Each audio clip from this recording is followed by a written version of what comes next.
اگر آپ نے ازواج مطہرات کا تذکرہ قرآن میں مطالعہ کرنا ہے تو ضرور سورہ احزاب کی مخصوص آیات کا مطالعہ کریں۔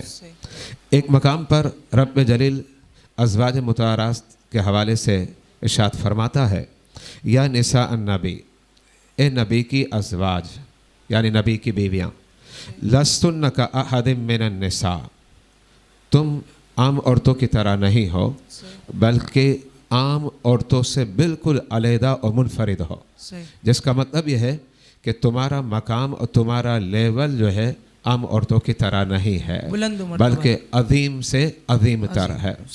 قرآن نے اس مقام پر ازواج مطہرات کی عظمت کو اجاگر کیا۔ سورہ احزاب میں ہی ایک اور مقام پر ہے جو آیت نمبر 6 ہے۔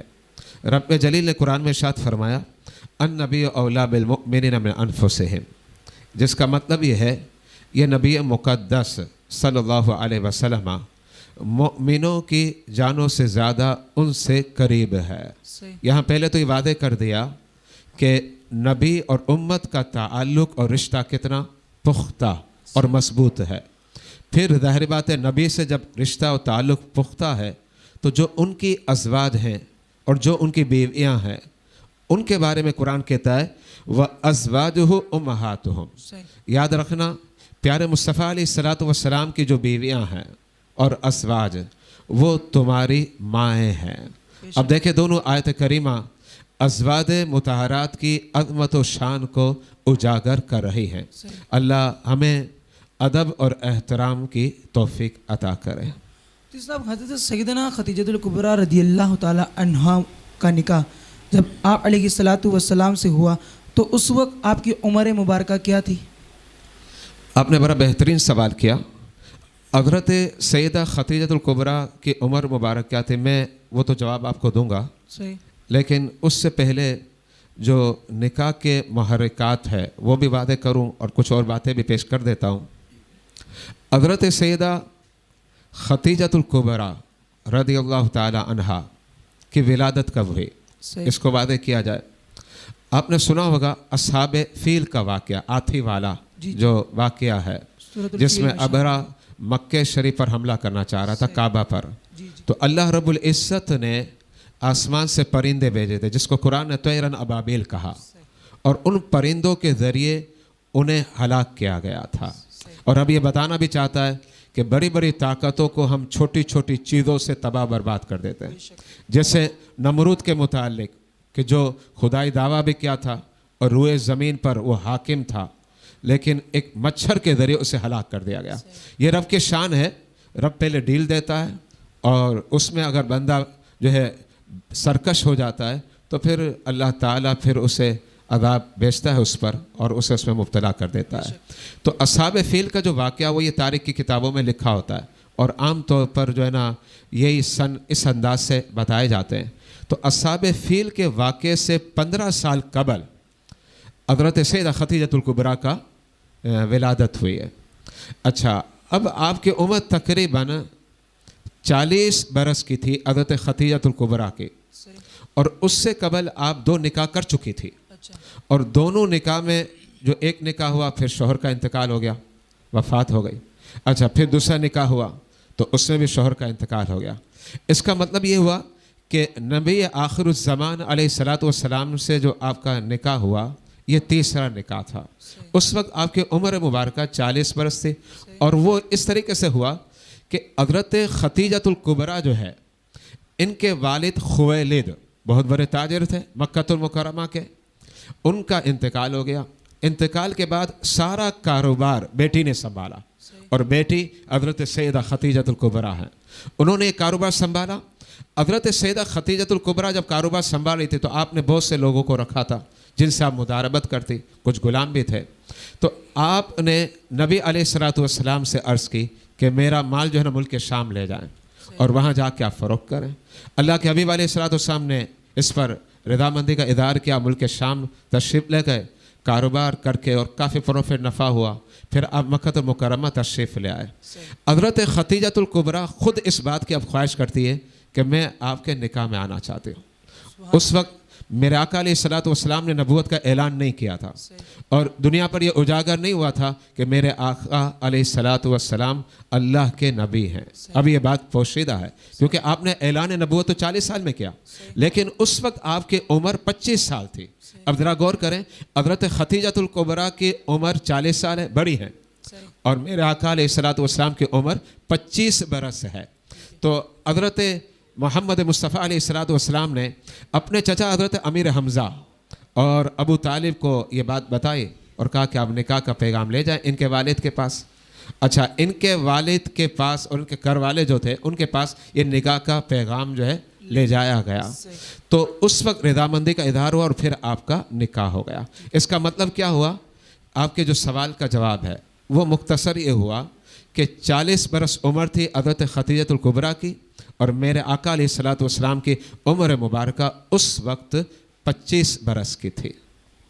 مفتی صاحب ایک سوال اور شامل کروں گا. رسول اللہ صلی اللہ تعالیٰ علیہ وسلم کا جو نسب حضرت فاطمہ رضی اللہ تعالیٰ عنہ سے چلا, اس میں وسیلہ کون سی زوجہ تھی؟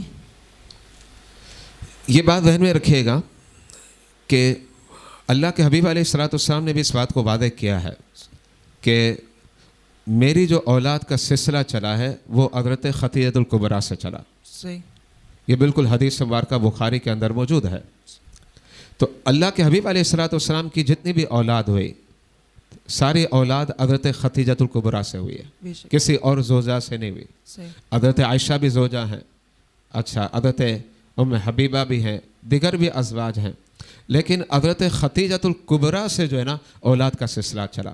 لیکن صرف آپ کے ایک بیٹے جن کا نام ہے حضرت ابراہیم رضی اللہ تعالی عنہ, وہ پیدا ہوئے. میرے آقا علیہ الصلوۃ والسلام کی کنیزہ ہیں حضرت سیدہ ماریہ قبطیہ, ان کے بدن سے پیدا ہوئے. یعنی اس کا مطلب ہے کہ صرف حضرت ابراہیم ان کے بدن سے پیدا ہوئے, اس کے علاوہ جتنی بھی اولاد ہے وہ ساری کی ساری حضرت سیدہ خدیجۃ الکبریٰ سے ہوئی, جن میں جو ہے حضرت ابراہیم کے علاوہ حضرت قاسم ہیں, حضرت عبداللہ ہیں, طیب و طاہر بھی نام بیان کیے جاتے ہیں, اور 4 بیٹیاں ہیں حضرت زینب, حضرت رقیہ, حضرت ام کلثوم اور حضرت سیدہ فاطمہ الزہرا. اور ایک اور بات میں آپ کو بتا دوں کہ میرے آقا علیہ الصلوۃ والسلام کا جو نسب چلا ہے وہ حضرت سیدہ فاطمہ الزہرا سے چلا, اور حضرت سیدہ فاطمہ الزہرا جو ہے یہ حضرت خدیجۃ الکبریٰ کی بیٹی ہیں. یہ چھوٹی صاحبزادی تھی. اور یہ بات ذہن میں رکھے گا اہل سنت و جماعت کے نزدیک اگرچہ حضرت سیدہ فاطمہ الزہرا عمر میں دیگر بہنوں سے چھوٹی تھی, کیونکہ بڑی جو ہے حضرت زینب تھی, پھر ام کلثوم اور رقیہ بھی ہیں, لیکن مقام اور رتبے میں جو افضل اور برتر تھی وہ حضرت سیدہ فاطمہ الزہرا ہے. تو میرے آقا علیہ الصلوۃ والسلام کا نسب جو ہے وہ حضرت سیدہ فاطمہ الزہرا سے چلا, کیونکہ پھر ان کے دونوں صاحبزادے حضرت سیدنا امام حسن اور حضرت امام حسین اس طریقے سے نسب چلا. اس کا مطلب یہ ہے کہ جو آل مصطفیٰ علیہ الصلوۃ والسلام ہوگا قیامت تک, جو بھی اس بات کا دعوے دار ہے کہ میں آل مصطفیٰ ہے, تو حقیقت یہ ہے کہ وہ یا تو حسنی ہوگا یا پھر حسینی ہوگا, کیونکہ یہی اسی طریقے سے سلسلہ چلا. ایک اور بات بھی میں ایڈ کرنا چاہ رہا ہوں, وہ بات یہ ہے کہ عام طور پر سلسلہ جو ہے وہ مرد سے چلتا ہے, عورت سے نہیں چلتا. یہ بات ذہن میں رکھیے گا. لیکن 2 سلسلے جو ہیں وہ عورت سے چلے. ایک تو حضرت عیسیٰ علیہ السلام کا, کیونکہ حضرت عیسیٰ علیہ الصلوۃ والسلام کے والد ماجد نہیں تھے بلکہ آپ کی فقط والدہ تھی, اور وہ حضرت سیدہ مریم ہے. اچھا, یہ ایک سلسلہ چلا. اور دوسرا سلسلہ حضرت سیدہ فاطمہ الزہرا والا جو میرے آقا علیہ الصلوۃ والسلام کا نسب کا رشتہ ہے. ایک اور بات بھی ذہن میں آپ رکھیے گا کہ اگر کوئی سیدہ خاتون ایسے مرد سے نکاح کرتی ہے جو سید نہیں ہے, خاتون تو سیدہ ہے لیکن مرد سید نہیں ہے, اب جو اولاد ہوگی نا وہ اولاد سید نہیں کہلائے گی, سلسلہ منقطع ہو جائے. کیونکہ صرف حضرت فاطمہ سے اسٹارٹ کرنے کے لیے تھا, خاتون سے آگے جا کے اب جو سلسلہ چلے گا نسب کا یہ وہی ہوگا جو پراپر طریقہ چل رہا ہے. کیونکہ یہ جو طریقہ تھا پراپر جو طریقہ ہے اس سے ہٹ کر تھا, لیکن اللہ کی مشیت تھی, اللہ کا ارادہ تھا, اور اللہ جو چاہے وہ کر سکتا ہے. یہ اس طریقے سے اللہ تعالیٰ اظہار فرما رہا تھا کہ 2 نسب میں عورت سے چلا رہا ہوں, ایک حضرت مریم سے اور ایک حضرت سیدہ فاطمہ الزہرا سے. صاحب ایک سوال اس مسئلہ اس میں ایڈ کروں گا کہ سید غیر سید سے نکاح کر سکتا ہے؟ اصل میں اسلام بڑا پیارا مذہب ہے، یہ بات ذہن میں رکھے گا. اسلام کے اندر کئی چیزوں کا خیال رکھا گیا. صحیح. کیونکہ قرآن کہتا ہے ادخلوا فی السلم کافہ. بے شک. قرآن کہہ رہا ہے اسلام میں مکمل داخل ہو جاؤ. صحیح. اب مکمل داخل ہونے کا مطلب کیا ہے؟ اس کا مطلب ہے کہ محض سے لے کر لحد تک سب کچھ اسلام نے بیان کر دیا. یعنی ماں کی گود سے لے کر قبر تک سارا تذکرہ اسلام نے بیان کیا. تو اسلام یہاں ہمارا ہی خیال رکھ رہا ہے. تو وہ خیال اس طریقے سے کر رہا ہے کہ اسلام یہ کہتا ہے کہ عورت مرد سے اعلیٰ نہیں ہونی چاہیے. یا تو عورت مرد کے برابر ہو یا کمتر ہو نسب کے اعتبار سے. تو اب یہاں علماء نے مسئلہ لکھا کہ عورت سیدہ ہے اور مرد غیر سید ہے. اس کا مطلب عورت اعلیٰ ہو گئی کیونکہ نسب عورت کا اعلیٰ ہے. تو علماء نے کہا کہ اس سے اجتناب کیا جائے نکاح کرنے سے. لیکن اگر نکاح کیا گیا تو نکاح تو ہو جائے گا لیکن نکاح سے اجتناب کرنا چاہیے. یہاں تک کہ یہاں شریعت نے حکم دیا کہ اگر عورت سیدہ غیر سید سے نکاح کر لے اور والدین راضی نہیں تو والدین کو ایک پاور ہے کہ وہ اس نکاح کو بغیر بیٹی کی رضامند کے فسخ کر سکتے ہیں، نکاح کو توڑ سکتے ہیں. ٹھیک ہے. جیسے آپ یہ بتائیے گا رسول اللہ صلی اللہ علیہ وسلم حضرت سیدنا خدیجۃ الکبریٰ رضی اللہ تعالی عنہ پیارے آقا علیہ الصلوۃ والسلام کے نکاح میں جب تک تھیں، یعنی جب تک آپ کا وصال نہیں ہوا، کیا آقا علیہ الصلوۃ والسلام نے دوسرا نکاح کیا؟ ہاں، یہ بھی آپ نے بڑا بہترین اور عمدہ سوال کیا کہ حضرت سیدہ خدیجۃ الکبریٰ دیگر ازواج سے اس حوالے سے عظیم خصوصیت کی حاملہ تھی. بے شک. اور وہ یہ خصوصیت تھی کہ جب تک آپ نکاح میں رہی یعنی آپ کا وصال نہیں ہوا اس وقت تک اللہ کے حبیب نے کوئی اور نکاح کیا ہی نہیں. جبکہ دیگر ازواج نکاح میں ہوتی تو آپ نے مزید اس پر نکاح کیے ہیں. لیکن یہ شرف صرف جو ہے حضرت سیدہ خدیجۃ الکبریٰ کو ملا ہے. اس کا مطلب میرے آقا علیہ الصلوۃ والسلام جو ہے اپنی ازواج مطہرات میں سب سے زیادہ محبت و الفت حضرت سیدہ خدیجۃ الکبریٰ سے کرتے تھے. یہاں سے مسئلہ واضح ہو گیا کہ ازواج مطہرات میں سب سے افضل اور برتر اکثر علماء کے نزدیک حضرت سیدہ خدیجۃ الکبریٰ ہیں. بعض علماء نے حضرت عائشہ کا نام بھی لکھا ہے. لیکن یہ بات بالکل کلیئر ہے کہ اول نمبر اگر حضرت خدیجۃ الکبریٰ کا ہے تو پھر سیکنڈ نمبر ازواج مطہرات میں حضرت سیدہ عائشہ کا ہے. سبحان اللہ. اس صاحب ایک سوال یہ ایڈ کروں گا کہ ازواج مطہرات میں سب سے پہلے اسلام کس نے قبول کیا؟ ازواج مطہرات ہی نہیں بلکہ عورتوں میں آپ کہہ دیں سبحان اللہ کہ عورتوں میں سب سے پہلے جنہوں نے اسلام کو قبول کیا ہے وہ میری عظیم ماں ہے اور میری عظیم امی، روحانی ماں اور روحانی امی حضرت سیدہ خدیجۃ الکبریٰ. عورتوں میں سب سے پہلے اسلام انہوں نے قبول کیا. مردوں میں سب سے پہلے اسلام افضل البشر بعد الانبیاء حضرت سیدنا صدیق ابو بکر نے کیا. اور بچوں میں سب سے پہلے اسلام قبول کرنے والے حضرت علی شیر خدا ہیں. سبحان اللہ. اور غلاموں میں حضرت سیدنا زید بن حارثہ. ایک اور سوال ایڈ کروں گا. یہ بتائیے گا کہ ازواج مطہرات میں سب سے زیادہ سنگت اور رفاقت کن زوجہ کو حاصل ہوئی؟ سنگت اور رفاقت کو آپ کو سمجھنا ہے تو یہ بات ذہن میں رکھیں کہ حضرت سیدہ خدیجۃ الکبریٰ کا جب نکاح ہوا میرے آقا علیہ الصلوۃ والسلام سے اس وقت آپ کی عمر تھی 40 برس. جب آپ کا وصال ہوا تو اس وقت آپ کی عمر تھی 65 برس. اب آپ خود اندازہ لگائیں کتنا پیریڈ ہو گیا؟ 25 سال. اچھا اب آپ اس کو دوسری طرف سے دیکھیں. میرے آقا علیہ الصلوۃ والسلام نے جب نکاح فرمایا آپ کی عمر تھی 25 برس میرے آقا کی.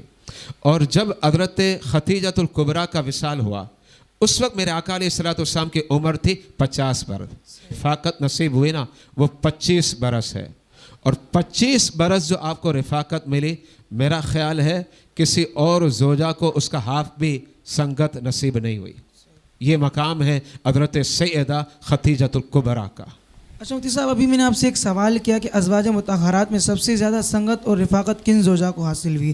اب سوال یہ پیدا ہوتا ہے جو لگاؤ نبی اکرم صلی اللہ علیہ وآلہ وسلم کو حضرت خدیجۃ الکبریٰ رضی اللہ تعالی عنہا سے تھا، اس بارے میں حدیث مبارکہ کیا کہتی ہے؟